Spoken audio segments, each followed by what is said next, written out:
Hi everybody, and welcome to this week's episode of Magically Cruising, the cruise podcast where we share our personal cruise tips and reviews to help you make the most out of your next sailing. My name's Kieran, I'm an independent travel agent specialising in all things cruise, Disney and North America, and I'm joined by my fellow co-host. Hi, I'm Sarah, and I write over at Cruising for All, Cruising with Kids and Mini Travellers. And today, this is going to be our episode, kind of wrapping up the year ultimately, but also looking ahead to 2024. So if you listen to this episode when it was launched, this episode went out the last week of the year. And what we decided to do today is have a bit of a conversation about what we're looking forward to in 2024. So we've kind of broken it up into two different sections. It's going to be new cruise ships coming online. So new ships that we're looking forward to that are launching in 2024. But then also as well, just looking ahead to our travel journeys for 2024 and the things that we're going to be getting up to personally as well. So Sarah, do you want to start off and maybe talk a little bit about what you're looking forward to in 2024? Sorry. Put you on the spot there. Straight away then. Yeah, because I'd had my sheet moved, and it was obviously the first thing that I'm looking forward to is Icon and Utopia of the Seas, because I just think they look really exciting. I know they're big, I know they're massive, but I love some of the new features that are on board. I've got the food truck behind me. I'm dying to see the immersive dining experience. I just think every time Royal Caribbean come out with a new thing, so obviously with Icon class, a new class, they do something I can't even say it, innovative. So I'm just excited to see what's next. And obviously we know on paper what the ships are going to be like, but what are they actually going to be like? You know, are they going to carry on channeling people as well as they always do, because these ships are bigger? Can they do that on these ships? I think they probably can, because they've never let us down yet. But yeah, that's what I'm interested to see. Yeah, she's currently on her way, isn't she? So she's left kind of the shipyard that she's currently been built in, and she's making that slow journey down south to kind of, I think she's currently in Spain off the top of my head. So she's kind of down there now. I don't know what she's down there for. I'm guessing supplies and fueling up and things like that then, as she makes her transatlantic crossing then as well, across to kind of Miami, where she's going to be based then, sailing from next year onwards. And it's really, really exciting now. I think we've kind of seen her as a shell, haven't we, for the last year? And Royal have been doing that kind of tease thing where they're showing us new bits and pieces. But to kind of see ultimately a complete ship now with all the lights moving and kind of having the aqua dome as well, as seeing kind of clips of that and how that's going to work. I think it's really exciting now to see that she's actually a finished product. She's a ship that's sailing now. And yeah, granted, nobody on board her yet, but she's an actual finished ship now. So they're just obviously finishing off the detailing and getting her ready for those first lucky people who are going to be sailing on her. But for me, the weird thing I'm really looking forward to, and the thing that I really love about Royal ships, is the small details, kind of all the artwork they install and all the installations and things like that, because that's that visual feast for the eyes type of thing. It's all great having, you know, a water park and this, that, and the other. That's all great. I love that stuff. But I love when you're just walking around the ship, going from kind of venue to venue, and you just see these beautiful art installations or beautiful kind of window dressing and all that type of stuff. I can't wait to kind of start looking at some of the first vlogs that come out and seeing all that detail of the ship. Yeah, I mean, part of me is just because obviously I'm having an old ship year, and part of me is annoyed at myself for doing that. But then I'm looking forward to the cruises I've got booked. But yeah, they're exciting. But then also Sun Princess, I think that's mega exciting. Yeah. Well, equally again as well, she's in the final stretches as well. So we've just had some pictures now as well of kind of their aqua dome as well, or their dome they have on the top, and just kind of all that space as well. So it's really nice as well just to kind of see that ship come together as well. And I think Princess are being a bit more quieter than Royal about what features are inside. So I think there's still a lot more information to come about some of the venues and spaces and how they're going to look and feel as well. And I think it's going to be really exciting to see kind of where that class of ship, the Sphere class, takes Princess as a brand moving forward as well. I'm really excited to see what they're going to be bringing as well. Yeah, and the fact that, I mean, obviously they've always had suites and on Princess, but they've never had that upscale ship within a ship. Yeah. So I think that is going to be I think that's groundbreaking, because, and all right, not for the cruise industry, but for Princess, because they've not done that before. Yeah. And I think people that are travelling suites want that more and more now. I think because of the big ships, you want the smaller, and obviously it's taken away from the small luxury brands, but not everybody wants the small ship with the small ship vibe, do they? Some people want everything that's going on. So I think Princess will do that really well. And I think we're going to probably have to do an episode on that as well in the future, because I know you've written an article about it, but that debate about whether you go for small ship luxury or whether you go for kind of large mainstream cruise in a suite class. I think that's a really interesting topic as well. And like you say, it'll be interesting to see how Princess do their take on that ship within a ship concept and whether it's successful as well. Everything I've seen so far, I think is really great. And I don't think that jump in price for kind of that mid-tier anyway, when you start going from kind of the main part of the ship in balcony class to the entry-level suite level, I don't think personally looking at that jump is that big. So I actually think it's a lot more approachable for a lot more kind of mainstream customers anyway, to kind of have that first experience of suite level onboard Princess in their kind of entry-level suite class as well. So I think it'll be interesting to see how that works out and how people respond to it. Yeah, I'd definitely book that. And again, that was one that I saw a really good deal on a couple of months ago, but I've already got a few booked. So... But I'm excited what I've got. I just want to do it all as you do. You can't do it all, can you? That's the thing. But no, I think for me, they're the most exciting things for next year. But then obviously we've got one of your favourite cruise lines, well, two of your favourite cruise lines. Yeah, so launching. Weirdly as well, and this is one that everyone's always surprised that I say how much love I have for Cunard, because if you think of like my favourite cruise line, Virgin Voyages, it's the total opposite of what Cunard offer type of thing, that timeless cruise experience. But we did a cruise with Cunard for 5 nights, and I absolutely loved it. Like the dress code, I could love or take type of thing, but I lived with it, and it didn't bother me as much as I thought it would, because it's not as formal as people think. You don't have to wear a suit every night if you don't want to. You just got to wear a collared top type of thing. So I could live with that on a cruise. That didn't bother me too much. But the sheer level of the service on board, that kind of White Star service that they're so proud of and that they exemplify, blew me away. The food quality on board was incredible, and just that timeless, beautiful way of cruising. Absolutely fell in love with it on board. Our experience on board Queen Victoria, but Queen Anne is coming out as well now. So the next ship in the Cunard fleet as well, and she's still got that really timeless thing that kind of Cunard are famous for and known for. But I think because she's a new build ship as well, and she's kind of being built with modern features, she's going to have things that appeal to someone like me as more of a kind of mainstream cruise customer as well. And we're talking really basic things like USB chargers by the bedside, really small details like that, but that matter to the modern cruise customer as well. So you're not kind of having to give up on those little small amenities that some of the maybe more modern ships have, but you can still get that beautiful, timeless, classic experience that you have when you sail with a Cunard product as well. So I think I'm really, really excited by Queen Anne. I think she's going to be, a bit of a game changer for Cunard in a way of kind of just modernizing the ships a little bit in regards to kind of small amenities and features, but you're still going to have that amazing, timeless Cunard cruise experience as well. So I think she's going to be one to watch, and I'm really excited to kind of see her finish and when she's going to be out sailing as well. So is that a retractable roof on that picture behind you? Yep. So at the moment, this is the pool deck on, if you're watching on YouTube anyway, this is the pool deck on board Queen Anne as well. So she does have a retractable roof, yes. Because we've done a transatlantic on Queen Mary, and I mean the boys were really young, and we loved it. It was just, it was probably the best bargain cruise I've ever had in a whole life. It was just, we got the boys for £1, including flights. Really? It was just bonkers. Yeah, and had a couple of nights in New York. It was amazing, and we'd definitely do that again. But obviously you can't. This is a whole other podcast, but the transatlantic goes the north route rather than the southern route, so you can't even go out on deck. It's windy. There's no point getting a window because you can't see out of it. But the pool was rubbish because for the sunny days you had, it's a tiny little probably like the Virgin pool or something like that. It was just pathetic, and because you don't need it because you're going across the northern route. But if you've got that with the cover, that'd be amazing on a transatlantic. The Queen Mary 2 is obviously the ocean liner type of thing, so I think she's the only ocean liner still in service. So she's built for cutting through the Atlantic Ocean, so you don't feel kind of those waves as much, because obviously the Atlantic can be a bit choppy.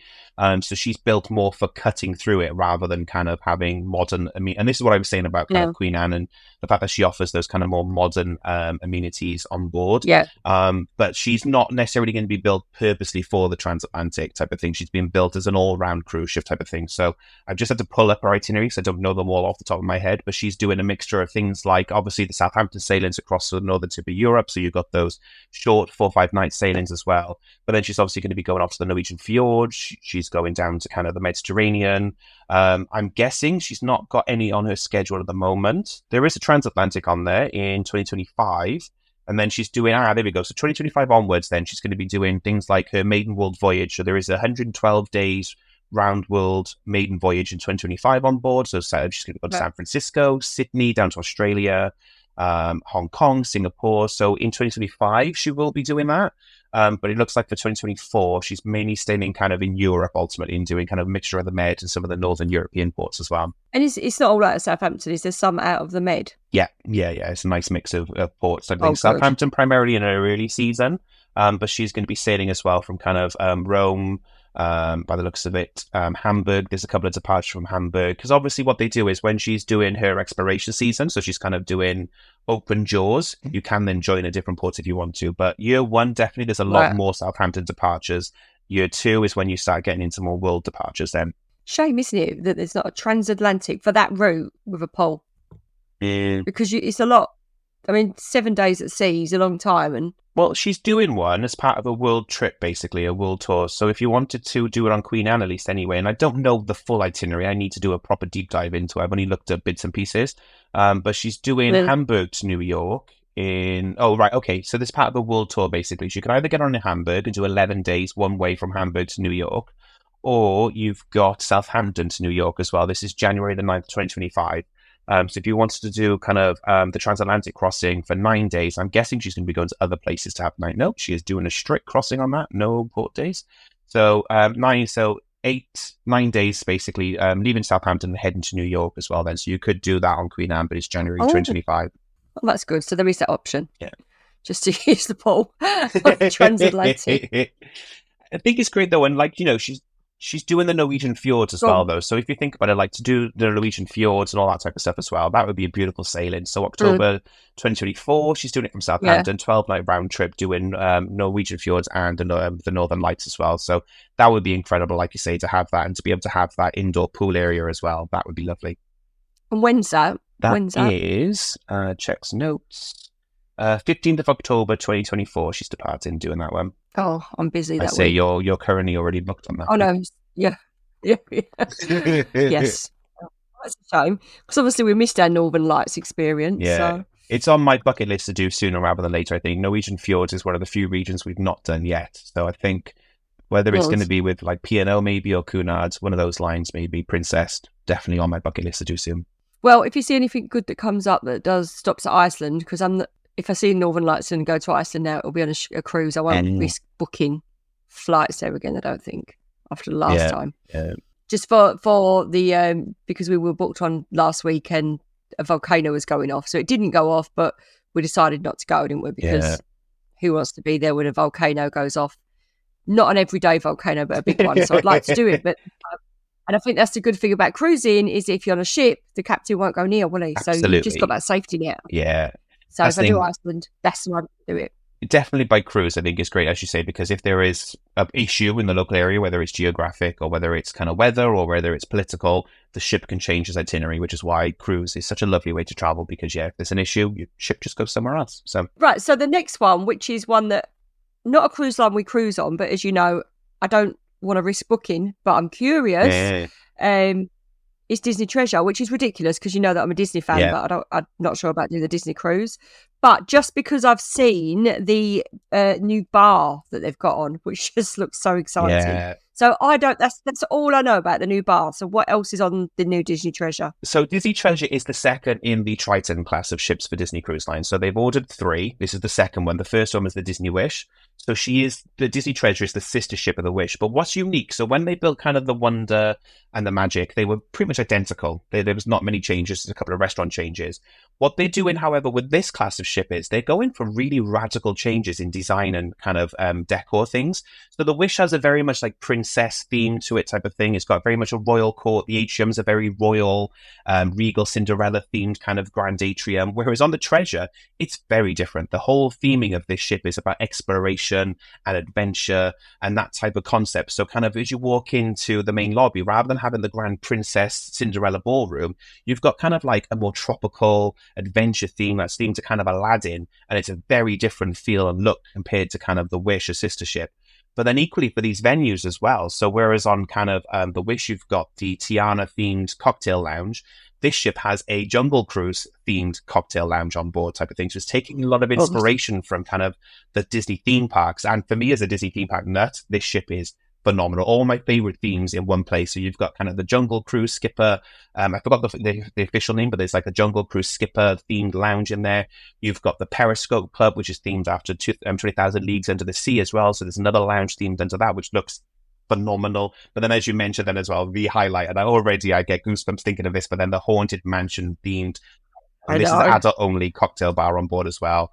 I know this place is going to be incredible. Knowing how well Disney do kind of all those little magical touches and putting in special effects behind things and special spins on cocktails. Honestly, I think it's worth the money alone just to be able to sit in that lounge and have kind of cocktails with all the Haunted Mansion gags and magic tricks around type of thing. It gets me so excited thinking about it type of thing. Because I've wrote a press article on this just because I was so intrigued by it all. And they've got, haven't they, characters from the thing. So you could have haunted barman apparently. And like the cocktails have got eyes in them, and the themed cocktails are incredible.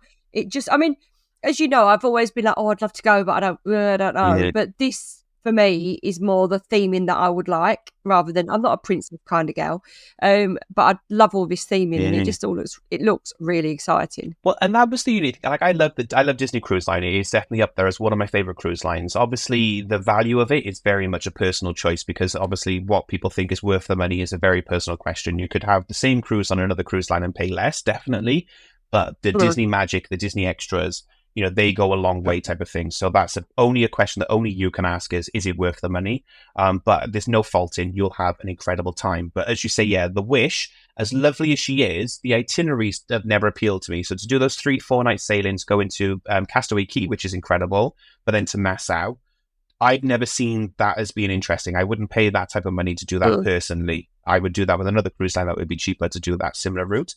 However, to do then a full 7-night sailing, and I did say this all along, if the Wish did 7 nights, I'd probably be more inclined to book up. But the Treasury is going to be doing 7 nights East and West Caribbean sailings then as well from Port Canaveral. So she's going to be obviously about 40-minute drive away from kind of Walt Disney World. So perfect as well if you want to do a week land, a week sea type of option. Really great to kind of back-to-back that together. And to do those kind of bread and butter then East and West Caribbean routes as well. They're classics for a reason. To do that on a longer voyage where you're going to have more time on board that ship then to really enjoy all these different lounges, all these different spaces. You've got the Marvel Dining Hall as well on board. So you're going to have the... Coco, sorry, I think it is. So one of the restaurants, so on the Wish, this restaurant is themed to Frozen, and it's Arendelle, and it's a bit of a musical theatre show as well. So as you're dying, the characters come out and they kind of sing songs and everything. Their version on board the Treasure is going to be themed to Coco as well. So again, you're going to have kind of all that fun Mexican vibe and atmosphere and music playing. Wow. You're going to have the Marvel restaurant as well. But from my understanding, it's a different story. So on the Wish, you're going to have kind of Ant-Man. And you've got a story about kind of Ant-Man and how he does shrink stuff to kind of save and protect the ship. Whereas I believe, and don't quote me on this, but I believe the story is different. So it's going to be different Marvel superheroes than on the Treasure. You're going to have all that as well. But then you've got the elevated fine dining, adult-only dining on board as well. It just seems like me, as you say, that they've hit it out of the park with everything I love about Disney on that one ship. Yeah. See, I love Ant-Man. It is in my top Marvel films, but oh my God, how amazing would it be if it was Guardians of the Galaxy? I don't think they've figured out what it's going to be. I think, let me double check that I'm right on that. But that'd be amazing, wouldn't it? That's one of the rides I'm most excited about going in next April. Really? Is the Guardians of the Galaxy. Cosmic Rewind. It's Tower of Terror. No, Cosmic Rewind in Epcot is the Guardians roller coaster. So yeah. Oh, that's it. Yeah. So what have they done with Tower of Terror? Have they not changed that? So that's in California. So if you go to Disneyland California, they've changed Tower of Terror to be Mission Breakout, which is Guardians of the Galaxy themed. Right. Okay. So I don't need to do Yeah, Hollywood Studios, their Tower of Terror in Hollywood Studios in Florida is still the same as it always has been. Still the same. Right. Okay. For those people listening, my Disney knowledge is just as crazy as my cruise knowledge. I know more than is healthy as well about Disney parks. I can't wait. I just can't wait. What are we looking for now? I'm just double checking now if it is. Definitely, I'm right on that. Wouldn't it be good if it was? It'd be amazing if Rocket was somehow and grew. It would be brilliant. I don't think who I would like. Like, I love all the Marvel superheroes, so I think I'd be happy with all of them. I don't have any one favorite. Like the Guardians of the Galaxies, yeah, they're definitely up there. But I like kind of Captain That's my Marvel. I favourite like Ms. movie. Marvel as well. So currently, and spoilers if you haven't seen What? it, but the current show, even though it's based on Ant-Man, they are joined by Captain Marvel and by Ms. Marvel as well. And I've seen like clips of what happens on the show, and I really love Right. that as well because I think Kamala Khan and Ms. Marvel is just an incredible kind of Marvel superhero. So I love the fact they've got some newer Yeah. heroes in there as well. But yeah, it'd be interesting to see kind of if they bring out maybe Black Panther and things like that. That'd be quite cool. I love Black Panther. Really love Black Panther. I love all of them. And WandaVision. That's they could do that. They could do it like WandaVision. That would be cool, wouldn't it? How good would that be? Would it be cool though if maybe like during each course it changed era? So kind of it starts off and it's all very like 50s and then it kind of goes to the 70s and then into the noughties. That would be quite funny actually if each course was a different era in WandaVision. We could. I think we should be Imagineers. Imagine if you listen to Disney. Sorry. Yeah. What blog? I'm off. Sorry, you decided for Disney. God, wouldn't that be the dream? Right. So the next ship, your favourite cruise line, one of your other favourite cruise lines. Have they got a ship out this year, Virgin? Oh, well, the sore subject, but yes, maybe no. We don't know what's happening with it. So, Virgin Voyages have 4 ships on order, and they do have Brilliant Lady that was originally due to start sailing winter now, basically. Unfortunately, she's been delayed. We don't know until when. Chances are she is delayed until 2024, but officially there is no sail date yet for Brilliant Lady. So she's finished, structure-wise. She just needs to have kind of her decor and furniture and art and all that type of stuff installed. So I don't know the official reason as to why. They've said it's down to supply chain issues with getting stuff delivered, which has affected a lot of cruise lines, but this is a big delay. So yeah, at the moment, she hasn't been delayed indefinitely. Other people have said she's been delayed and she's not coming. They just don't have a release date or launch date for her yet. So it could be 2024. It could be 2025 at the moment. We don't know. Right. So we've also got Carnival Friends. Now, I know nothing about Carnival Cruise Line, really. We have bits, but it's I've no big burning desire to book it. But then I know people that absolutely love it. Oh, absolutely, yeah. It's more American than it is British, I think, so we don't get much exposure to it in the UK. Carnival as a brand is a bit of an underground thing. They are working on improving that relationship and they are sending more ships. So over the next, I think, 5 years, more ships are coming across to Europe and the more ships are sailing from the UK as well to kind of improve the Carnival kind of portfolio product here in the UK, at least anyway. But I think if you're an American listener, you obviously know about Carnival. I think, Carnival is probably the equivalent of P&O in regards to kind of how popular they are in America for that demographic type of thing. Yeah. They're very much kind of a 4-star cruise line. They've got some great value prices. They're very much known for their fun party atmosphere. It's very much kind of accessible cruising. But what they've done is they've introduced a sub-product called Carnival or Costa by Carnival. So what's happening is like Carnival Firenze is a former Costa ship that's going in under the Carnival brand. So it's got all the Carnival entertainment that it's known for, but it's actually a Costa ship. So it has a more Italian feel. And she's going to be sailing from kind of, I think she's that the one that's doing the New York sailings from my memory. Oh, I don't know. Let's have a look. Long Beach, which is New York, isn't it? How do I remember all this stuff? I would do that, actually. I'd try that. No, it's Long Beach, Los Angeles, sorry. I think the thing is, it's like with NCL. You've got to go to America to get a good NCL cruise because when you look at what's sailing out of the UK, I'm not inspired by those ships. Yeah. You've got to get the good ships. You've got to go to America, haven't you? And it was for us this year. It was worth the journey because if I'd have sailed on Jade here, I wouldn't have been as excited as that. Absolutely, we really loved Encore. So that for me is. It's a bit of a double-edged sword with kind of the cruise lines and what they send to the UK. You've got some cruise lines who will send their kind of flagships or they'll send their kind of headliners. So Celebrity, for example, is sending over Ascent. We've got Beyond. We've got Apex sailing from the UK. So they're always very keen to kind of get the newest product in Europe. And I think it's because obviously the type of clients from America who would want to sail Europe will want that type of product. Then you've got the other side where you've got other brands like Carnival who will send an old small ship. Like I don't know which ship it is, but we've got a Carnival ship sailing from the UK and she is a really old ship that's been sailing for a long time. Yeah, I saw it. Oh, not me. And I'd want to go on the new one. It's very funny, how come some brands do that. They don't send kind of a headliner over. They send kind of a ship that maybe the Americans are bored of sailing, and they're sending her over to the UK to hope that maybe the UK market. Disney, a prime example, Disney, they only had 4 ships at the time, but they sent the Magic over to Europe. So it was always the Magic that was sailing from Europe, and she was the oldest ship in the fleet. Now, obviously, they've got newer ships. They've sent the Dream over, but she is the oldest of the Dream class. She is the original Dream class ship. So they're sending over an older ship and keeping the newer ships then in America. So the Wish, the Treasure, and Triton's Ship 7 sailing from America. That's their bread and butter core audience. I think it just depends on who the core audience for that ship is. I think, if you're looking at like NCL, who are predominantly American, Americans will happily go on a brand and product they know and love, but they will happily accept an older ship in a region maybe that they don't sail very frequently. So I think that's the logic behind it type of thing. So you would more likely book an older ship in a new region, whereas if you're going to be sailing on your bread and butter doorstep, as in the Caribbean for a lot of American cruisers, they're going to want the newest ship on their doorstep to try something new. Yeah, which makes sense, I suppose.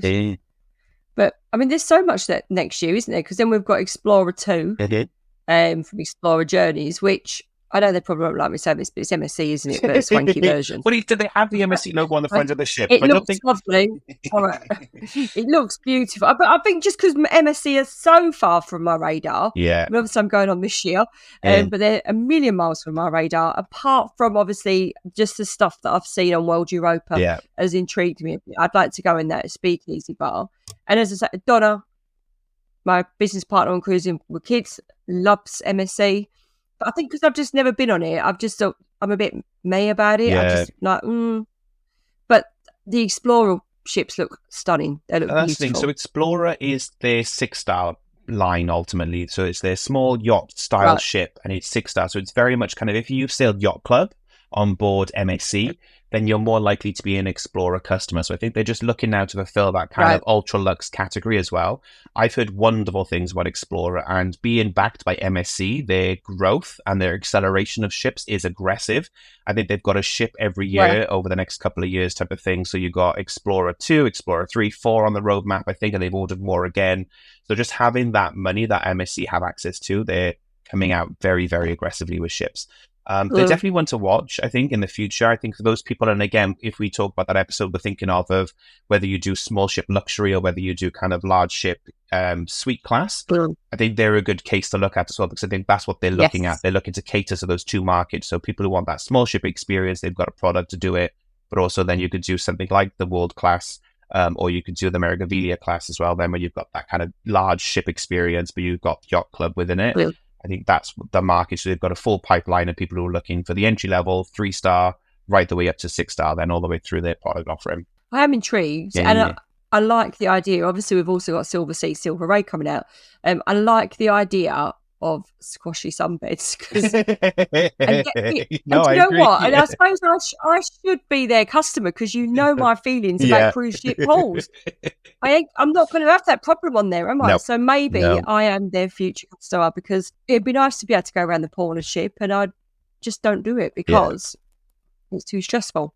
And the other thing as well, you need to think about it as well. If you're somebody who sails, mainstream leisure, which I think we're comfortably saying we are, there are ports your ships just can't get to at the end of the day. They just don't sail into small ports. So having an option like Explorer or, Regent or Silver Seas or those small ship premium lines, they're going to go to the ports that you're not going to be able to get to on the mainstream leisure lines that we're used to sailing. But also as well, they're going to have more time in port as well, because they don't have to spend, they can be a bit more flexible in their itinerary as well. So I think if you're somebody who's looking for somewhere new to cruise and somewhere new to sail that maybe you can't get on Royal Caribbean, for example, then these smaller ship lines are perfect for that type of itinerary and enrichment. I can see the benefit. I can see that. I think I'd like that ship, and I think I'd like that personal touch and being able to sit around a pool on a squashy sunbed and someone bring me cocktails. I think that's quite appealing. Everyone's raved about the food as well. Like, I'm sick of hearing people talk about how great the food is, while I'm bitterly not on board the ship type of thing. But everyone's raved about the food. What's the price point like compared to the other luxury lines? Let's just hypothetically, let's go for peak then. We'll do peak season August, just so we're being fair and we're not kind of favouring off-peak. And where do you want to go, Caribbean or the Med? Med, but not out of Southampton. Let's have a look at Med. Yeah, that's not that bad, actually. So looking at a 7-night sailing starting from Piraeus, going around to Venice, basically. So what is an open jaw trip. Prices are starting from 3,000 per person. So actually, that's not that bad for a small ship. No. 6-star line. Now that is going to be as well in suite, but it's starting in the entry-level suite, which is going to be an ocean suite, which is 377 to 420 square foot. So that's a reasonably sized suite. And I think drinks are included, aren't they? Includes all the dining as well as in-suite dining, unlimited beverages, fine wines, premium spirits, specialty coffee, teas and coffee included. Includes the in-suite minibar, access to the thermal suite, unlimited Wi-Fi throughout the ship, in-suite welcome bottle of champagne, shuttle services from the port to the city centre where required, 24-hour concierge service, 24-hour in-suite dining, 24-hour laundry for a charge, or there may be a charge, sorry, it says. Twice daily housekeeping, because we all know most cruise lines in the mainstream category have gone to one a day. Turn down services included and shoe sign services included as well. So, that's not bad for a balcony. And to have unlimited Wi-Fi and limited drinks type of thing, $6,000. I think that's a great price for a 7-night sailing, particularly seeing some of the prices that are coming out for 25 as well now that 25's gone on sale. It's not going to be cheap to go on one of the mainstream cruises either. You're seeing prices of $4,000 up type of thing to do a 7-night sailing on one of the mainstream leisure cruises, and that's before your drinks packages, your Wi-Fi, your gratuities are going on top as well. So, we have said we'll do a fuller deep dive episode into this in the future, but that line is blurring more and more as time goes on, as prices are coming out as well. Well, I think when we did the article, we priced up. I think we did Silver Sea and Royal Caribbean. Royal Caribbean Suite Class was more expensive by quite a bit. So yeah, it was quite interesting actually. That is a reason to look into the luxury lines, isn't it? And because if you think on the Royal Caribbean that we're doing the transatlantic, our drinks package would be £1,000. Now I know you get some free drinks in the suite bar, but not around the ship. So do you need it? I don't know, but you're paying extra even though you booked a suite, which is going to cost you more than to go on their sister ship anyway. So yeah. So we've talked about new ships, but what are we excited for? What are we doing next year, Kieran? What are we doing next year? Well, at the moment, we have technically 3 cruises booked, me and Phil, at the moment. Right. So it'll be no surprise to anyone to hear that we're back on Virgin Voyages again. So we have 2 group cruises we're doing. So we're hosting 2 groups on Virgin Voyages. So they're sailing from the UK for the first time in 2 years, ultimately. So they're bringing Resilient Lady back to Portsmouth, their home port in the UK when they sail. And they're going to be doing short cruises over to Amsterdam and Zeebrugge, basically. So we're doing 1 overnight in Amsterdam, and then we're staying on the ship, basically. And we're doing the same itinerary again, but adding on an extra day in Zeebrugge, basically. So we've got 8 days, I believe it is, in total across the 2 voyages on board Virgin, hosting lovely customers of ours who are coming to join us for a party and a dance on board Virgin Voyages. And how many are going? So the first sailing, we've got 11 cabins. So that must be, 24 people, roughly, 22 people. And then the second sailing isn't full yet. The second one, we've got 7 cabins, not including us, sorry. So I think that's around about 14 people at the moment. That'd be really cool. So yeah, my mum's coming on the first one as well. So my mum just come to the Greek Isles with us this year. She fell in love with Virgin so much that she was like, I want to do it again. I was like, well, come on our group sailing. She's like, okay, cool. So my mum's coming, and my mum's best friend as well. So they're coming with us on the first 4-night sailing. So we're doing Amsterdam overnight, day at sea, and then home. So she's doing that for her birthday next year with us as well. That's brilliant. When are you doing that one? August 30th is the first one. And then I can't remember the date off the top of my head, but then 4 days later is the second one, basically. Right. But it's all on the website. If anyone's interested in joining us, you do have to pay in sterling if any Americans want to join us, just because of the way the group rates work out. But it's on the website. So if you go to magical-traveler.com and just click on the group cruises or group at the top, you'll see all the details of the group sailings we're doing. But there's 2 on Virgin next year anyway that we're doing for sure, definitely. Possibly a third one. We've sold enough, but we didn't book a cabin for ourselves stupidly, and it sold out. So if more cabins become available, then we can join in and join that group. But we stupidly sold all the cabins we held and forgot to include a cabin for ourselves. So we have a third group technically, but we didn't book a cabin. So customers of ours are on the sailing, but we didn't book one for us, and it sold out before we realised. So there could be a third Virgin Voyages cruise as well. That one's across the Med. Right. So that's Barcelona to Athens on a 9-night sailing. But at the moment, we're not on it, but we're sending customers on it. Right. Brilliant. And then you've got another one, did you say? Well, that's the one we're on at the moment. Right. That's the one we're booked on at the moment together. Obviously, this is no surprise. Me and Phil, we're not sure if we're actually going to be able to join you on it now that we've booked it, but we are currently booked. And I don't know if you want to talk about this one. So we booked a transatlantic out from, and I'm really excited about this actually, because the transatlantics I've done before have been from Southampton. So we're going from Barcelona, which I just think you're cutting out that Bay of Biscay. And that's going to go across to Fort Lauderdale, is it? Is it Fort Lauderdale? Miami, I think, isn't it? Oh, is it? Yes, it is Miami. Yes, it is. Florida. No, it's not. No, it's not. It's Fort Lauderdale, because we're flying from Miami. But I'll check. Yeah, no, you're right. Yeah, it is. It's Fort Lauderdale. Sorry, not Miami. So. What I'm looking forward to about that is we're going to have a night in Barcelona before, because obviously we always go before, just in case. But I'm going to work some of it because it's a 16-nighter or whatever it is. But I'm just looking forward to just being able to chill on our balcony. We've booked a suite, so we can just have sweet days and just sit on the balcony and enjoy the sun. And I mean, on the transatlantics we've done before, we've been really lucky with the weather. So, but if not, we're just going to chill because, we've been renovating a house. We'll have been 2 years in by then, and it's exhausting. So we both just agreed we need something. We're going to have Wi-Fi so we can both work from the ship if we need to. But we can eat, drink champagne, and just chill out. And I'm really looking forward to that. One thing we haven't done, and I maybe when I'm listening back, well, what ship are we doing, Sarah? Oasis of the Seas. And with who? Royal Caribbean, obviously. Any questions? I was like, we're so excited on the actual itinerary. We're like, oh yeah, we haven't mentioned that it's on Oasis of the Seas. Yeah. So, which is, do you know what? I've never been on an Oasis class ship. It's really, I've been on a lot of others. No, but I was meant to go on a Lure the other year, and then it was Wonder, and then it ended up, I would say, just for all different things that went wrong. So I've never actually got onto an Oasis class ship. So I'm actually looking forward to that, just to see the different style of ship. See what they're like. So many times a Royal, and I've not done Oasis. I think it's such an incredible ship to do a transatlantic on, to kind of have that sheer amount of space as well. I think it's the perfect size ship. Like if you're going to go do a transatlantic and you're going to be on books, I think we got like 10 days at sea almost, isn't it? 1, 2, 3, 4, 5, 6, 7, 8 days at sea, basically back to back. That's a long time to kind of be at sea type of thing. So to have that space and all those extra venues on board type of thing, I think it's a great ship to do a transatlantic sailing on, definitely. But it's been really funny this year because have you followed? Because I joined this year's transatlantic, and it was hilarious to follow because they were falling out over sunbeds. Really? Yeah, some people really lost it. And you think it's obviously not for everybody. And there was somebody that kept ranting about what people were wearing in the dining room, but whether it was because there were so many days at sea, some people got a bit stir crazy. It was, when you're watching, you think, oh my god. But I think the key is drama of the high seas, like involved with fellow cruisers too much and just say hi and that's it.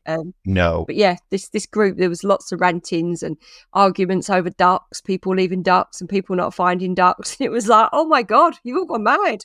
But no, I am really, really looking forward to that. So, and that's our second cruise on Royal because we've got one booked in April, and that is on Mariner of the Seas, which I've really wanted to go on for ages because she's been done up. She's got everything that the newer ships have got, but she's a smaller, more intimate ship.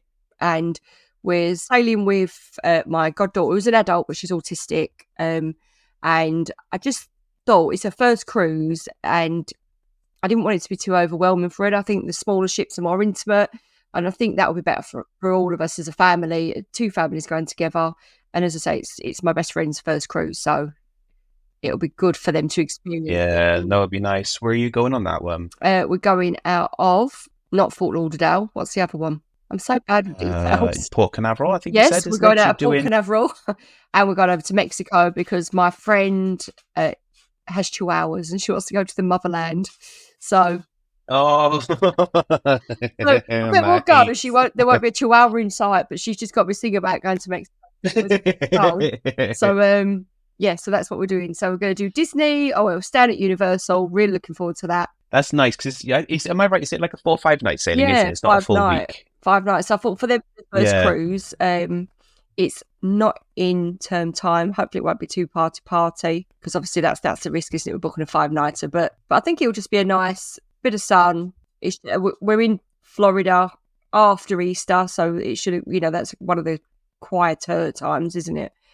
Just after Disney run, so I think a lot of people hopefully will avoid it at that time. So we should be all right. We should be quite chilled out, which is what we want. Yeah, no, it'd be nice. And I think it's a nice, like you say, it's a nice length cruise, sorry, to kind of do a land and sea package as well. So kind of having that 5 days at sea and then to do kind of the Orlando attractions as well. We've done a whole podcast episode on that concept. So I think it'd be really great to kind of do those two things together as well. And I think it's a nice way to kind of get a nice bit of both, isn't it? That heavy theme park, walking all day, attractions, quite loud type of thing. But then if you want to, you can also then make your cruise as relaxing as you want to as well and just spend it chilling out by the pool, drinking type of thing. I think my only regret is that we could have had longer in Disney. I think we've got 6 nights, and I think actually it's just not long enough. But then I don't think anything's ever long enough for Disney. I think whatever you do, you want to do more. So we're going to try and do Disney in 3 days or 2 days. 2 days, I think, but we've done it before. And I want to spend longer at Universal because we're staying there. So it just makes sense. That's a whole podcast episode as well. We're just looking forward to Universal. I mean, I know we're a cruise podcast, but I don't think you can talk about cruising and not talk about Florida type of thing. There's so much about Florida and cruising hand in hand. Definitely. And I think there's so much to look forward to in 2025, at least anyway, for kind of Central Florida. I mean, with Epic Universe, I think there's so much to look forward to. Definitely. So yeah, and then I've got a weekend on MSC, so it's going to be my first ever MSC cruise. I'm sort of expecting a bit of a booze cruise because it's a weekend going out of Southampton, but it's for a really good friend's special birthday, and there's a big group of us going, so it'll be good. She's chosen the ship. I think, is it Virtuosa? You booked it? I don't know. Virtuosa, so this is the benefit of booking through an agent, because I don't even know when I'm going and where.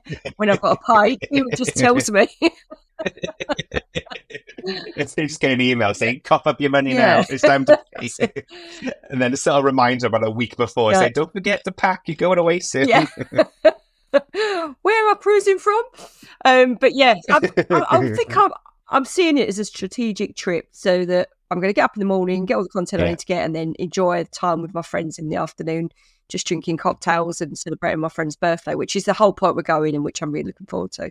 It's two things, I think, with that one of those weekend cruises or those 3-4 night sailings type of thing. They're perfect for those getaways with the girls or getaway with the guys or going away with friends type of thing. They're perfect for that because, as you say, you're at a floating hotel at the end of the day with a drinks package type of thing. So for you to kind of go and have a bit of a fun and get together with everyone and not have to stress about getting everyone together and all that type of stuff, they're perfect for that type of thing. So I think you'll have a lush time for that purpose alone. And I think for you as well to kind of go on board and experience MSC. And again, MSC from the UK is very different from MSC in the Med or Europe as well anyway type of thing. So obviously Virtuosa has been adapted to cater to the UK market as she's sailing for. So a lot of the food and a lot of the kind of amenities on board are very much adapted for sailing from the UK because British guests expect different things than European guests type of thing. But yeah, it'll be interesting to see kind of once you've experienced MSC firsthand what you think of it afterwards. Yeah, I'm curious. I think I'll probably come back and think I'll book Explorer Journeys, but yeah. I'm looking forward to it. It'll be good. Yeah, I had a lovely time on board MSC. The issue that we had, and you may struggle as well, is just the approach when we were on board anyway, and it was in a post-COVID world, so things were a bit different then. But we struggled with the gluten-free on board, basically. It was just very limited, particularly when we booked specialty dining, purposely thinking we would have better gluten-free options, and it actually turns out the main dining room is where they cater to their dietary and their allergies. So it just was a bit topsy-turvy for what we're used to on other cruise lines, whereby speciality is where we go to get good gluten-free options.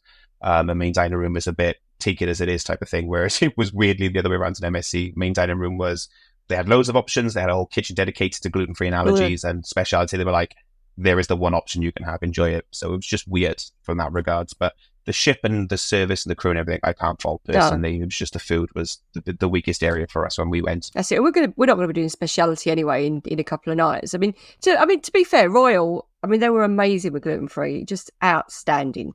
But the dining room was better because you got to know. We only dined in the dining room a couple of nights because we bought the specialty dining package. But they were amazing, the guys, and I could book ahead and give me 2 lobsters because he said you can't order extra. And they were brilliant. And in the specialty dining, they were excellent, but they had to think about it a lot more. There were less options, definitely. And it took a bit longer to come, but they did what they could and they were brilliant. So, but it is a pain being gluten-free and travelling. Probably the best food experience I've had gluten-free travelling would have been on Avalon. Yeah, Phil was really happy with Avalon. Yeah. But then Royal Caribbean are amazing. And as I used to go into the buffet restaurant at lunchtime if you want a quick snack, and the maitre d' was there saying, right, By the end, he knew my name. And right, come on, Really? Miss Sarah, let's find you. What do you want today? I'll cook you what you want. And I said, just no. What is available? Don't do anything special, because if it's there, that's what I'll eat. I'm not bothered. And they always had really good options in the buffet on Royal Caribbean. Where I think on P&O, even though they were brilliant, the buffet was lacking. And it was literally, you cannot have a burger this whole cruise. We can't cater for that on P&O, which very much, yeah. I love burgers. So yeah. it's like... We need to get him on, really, and you and Phil can share kind of gluten-free cruising. But from chatting to Phil, when obviously I'm married to him, so I get to hear about this endlessly whenever we sail. But for our experience personally, the speciality, his best experience was Cunard. Right. They had so much choice and they were brilliant with it, type of thing. So speciality and Cunard were the best. In general, the best cruise line overall for gluten-free is Virgin Voyages, without a shadow of a doubt. The amount of choice and range he has, that's why we love sailing with him, is he never has to worry about anything he eats and he gets so much choice. And then for best buffet, at least anyway for traditional buffet, Celebrity is his favourite and top choice for gluten-free buffet. And that's, I suppose, Celebrity and Royal are sisters, aren't they? So yeah, I thought Royal Buffet was just blooming phenomenal. They had a gluten-free burger spa. It was like, oh my God, this is heaven. Yeah, as you say, they made note of him straight away. So we got to introduce kind of the head waiter, and they were like, "Oh, okay, yeah, Mr.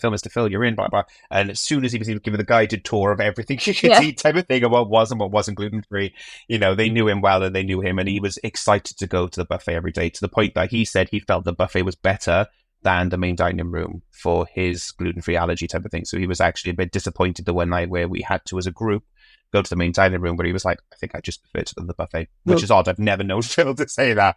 So that's how good the buffet was for gluten-free on board Celebrity. Which is, I think if you have anyone that travels with someone with an allergy, I mean, one of my adult children is type 1 diabetic and has been since he was 10. And I honestly think cruising has just been the best thing for him, because they can't do enough for him. And, it's, I mean, he deals with it himself now, but when he was younger, asking for portion sizes, and I just think cruising, you know what you're going to get, and I think that is outstanding food wise. So again, off topic. I was literally going to say, like, this is our mini episode about gluten-free dining. On the back of. I will say though, what is it you're looking forward to most about cruising in 2024? Is eating on a ship. It's definitely eating. Exactly. So no matter where we're going to be going, I know I'm going to be eating well. I trust cruising is going to feed me and feed me well, and not glutenise me, which, some restaurants on land, they're just, not all, but a small percentage don't care and don't get it right, or the quality isn't there, where when you get back on your ship, you're going to get a really good meal. Yeah. And I think that's one of the major benefits of cruising. Definitely. You get to visit wonderful destinations and make sure you get good meals for breakfast, dinner and lunch type of thing. So, food is a big reason why we choose our cruise line. So, all right, guys. Well, I hope you've enjoyed this episode anyway. We thought we'd just wrap up kind of this year's series of podcasts. Thanking you all for kind of being with us on this journey, and hopefully you've enjoyed these episodes. Moving forward, we are going to be changing our schedule. We are going to be moving to every other week, just because things are getting busier with me and Sarah now as well. So we are going to be moving to every other week, but we hope you do still listen in and enjoy the episodes anyway. If you have enjoyed this episode, then definitely please do give us a thumbs up and a like, and that lets the algorithm and the various platforms know that you've enjoyed this episode. If you are ever interested in booking a cruise or coming to join me on Virgin next summer, then definitely you can find me online anywhere under magical-traveler.com or on all social media under magical_TRVLR.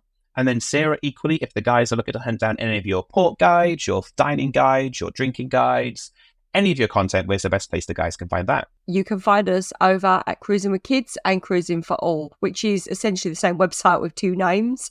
We just thought we'd have to give it another name when we started talking about cocktails.